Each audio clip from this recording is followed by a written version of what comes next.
24 heures Afrique, votre rendez-vous quotidien avec le continent. Merci d'être fidèle au rendez-vous. Vos titres du jour. Algérie-Italie, un tableau ne souffrant d'aucune ombre, à en croire, en plus de la continuation des précédents partenariats, la signature de nouveaux accords qui densifient sur le long terme l'axe Rome-Alger. Plus ample détail dès l'entame.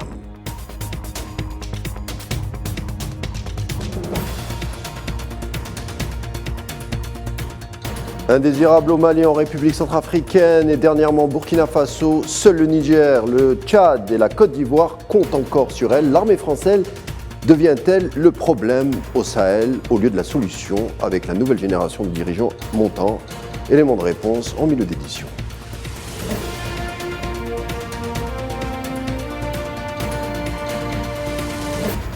Sergei Lavrov en Afrique du Sud, Ukraine, les BRICS, mais aussi la place de notre continent dans le monde multipolaire voulu par Kremlin, c'est en fin d'édition.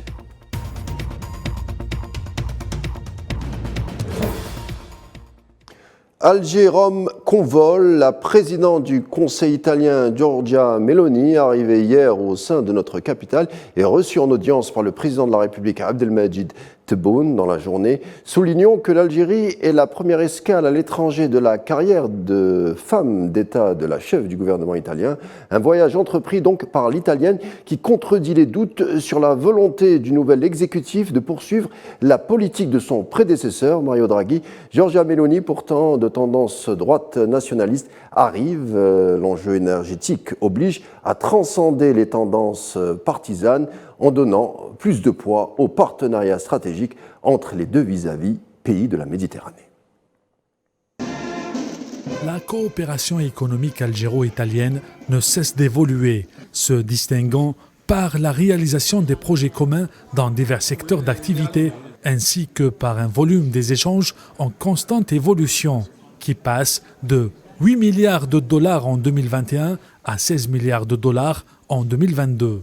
ويجدر في البداية أن أنوه بمستوى العلاقات الاستراتيجية وبالمجهودات المبذولة خاصة في السنتين الأخيرتين لتعزيز شراكة بين البلدين والرفع من حجم المبادلات التجارية التي حققت في مدة قصيرة نتائج معتبرة حيث بلغ حجمها 16 مليار دولار سنة 2022 بعدما كان حجمها 8 ملايير دولار في سنة 2021.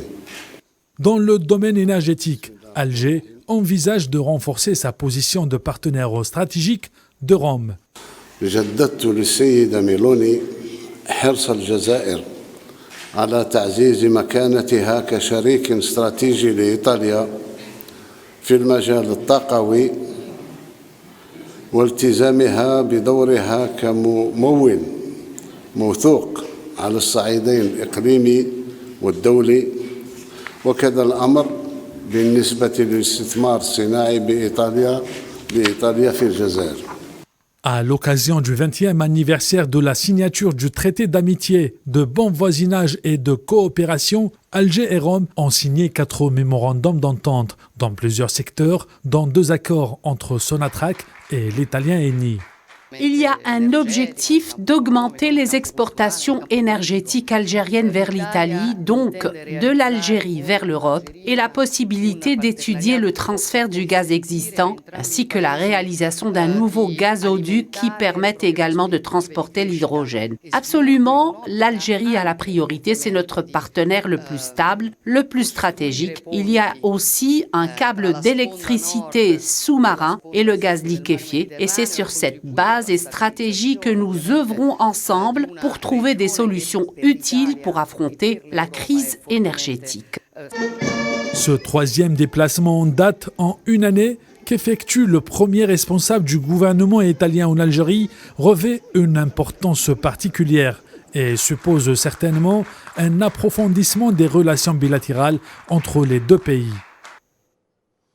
Et on en parlait hier, Burkina Faso et ce retrait programmé des forces militaires françaises du pays, un retrait dont les signes avant-coureurs étaient cependant palpables, et ce à plusieurs niveaux. Or, la décision des autorités de Ouagadougou font réagir l'actuel président de l'Élysée, Emmanuel Macron, qui demande avec euphémisme des éclaircissements à la partie burkinabé. Rien n'est exclu. Tout de suite être clair, j'attends que le président de transition Traoré puisse s'exprimer. Que j'ai compris que les messages qui étaient sortis à ce stade relevaient d'une grande confusion, celui-ci étant en déplacement hors de la capitale. Donc je pense qu'il faut garder beaucoup de prudence et veiller à ce qui est une spécialité de certains dans la région qui peuvent avoir partie liée au demeurant avec ce que nous vivons en Ukraine, à savoir nos amis russes, ne fasse pas de manipulation. Donc nous attendons des clarifications de la part de M. Traoré sur ce sujet. Concernant le même sujet, il semblerait que les décisionnaires burkinabés, et en premier chef Ibrahim Traoré, n'ayant toujours pas digéré le positionnement passif français à l'endroit de Ouagadougou, nous avons sollicité l'avis de Rémi Carayol, journaliste indépendant et spécialiste du Sahel. Alors comme vous l'avez dit, pour l'instant, c'est uniquement une rupture militaire, c'est-à-dire qu'ils ne font que demander le départ des troupes françaises du Burkina. Il n'y a pas de rupture diplomatique à ce moment-là. En 2014, donc Blaise Compaoré fuit le pays poussé, il fuit l'insurrection populaire et il fait appel à l'armée française et ce sont les forces spéciales qui sont basées à Ouagadougou qui lui viennent en aide via un hélicoptère, qui lui permettent de fuir vers la Côte d'Ivoire.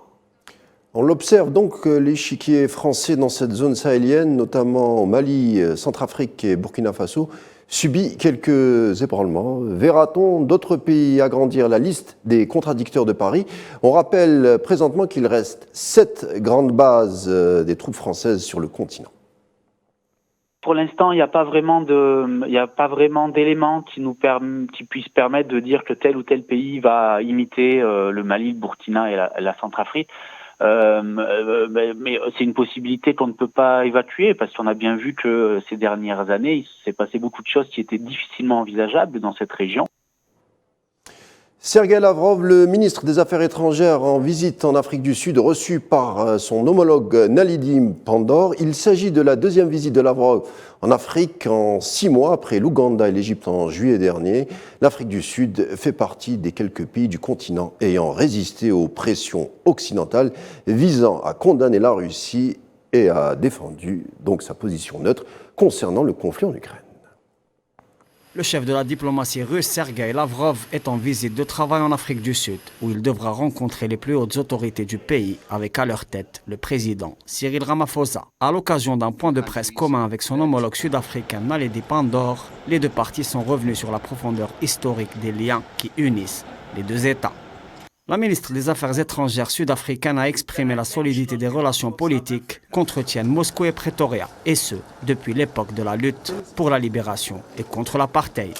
Elle a également affirmé la volonté de l'Afrique du Sud à promouvoir un monde multipolaire basé sur les principes du dialogue via une diplomatie de paix concentrée sur la résolution des conflits par le dialogue tel que conféré par la Charte des Nations Unies. Concernant le conflit de haute intensité en cours sur le vieux continent, Pretoria arbore une ligne de neutralité inspirée des principes du non-alignement. L'ambition affichée par les deux parties, sud-africaine et russe, est la construction d'un axe stratégique via l'approfondissement de la coopération bilatérale et l'exploration de nouveaux partenariats dans divers secteurs économiques. Pour rappel, l'Afrique du Sud préside le groupe des BRICS et devra accueillir le prochain sommet de l'organisation multilatérale au mois d'août prochain.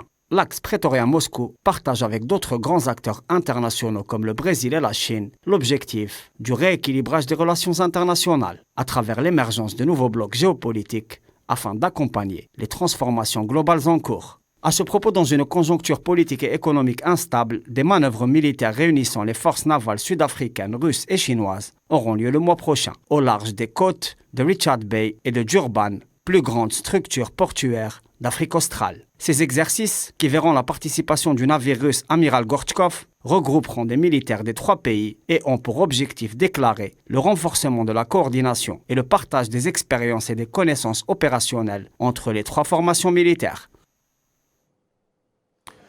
Voilà, ce sera tout pour notre tour d'horizon africain. Merci de l'avoir suivi. Je vous dis à demain.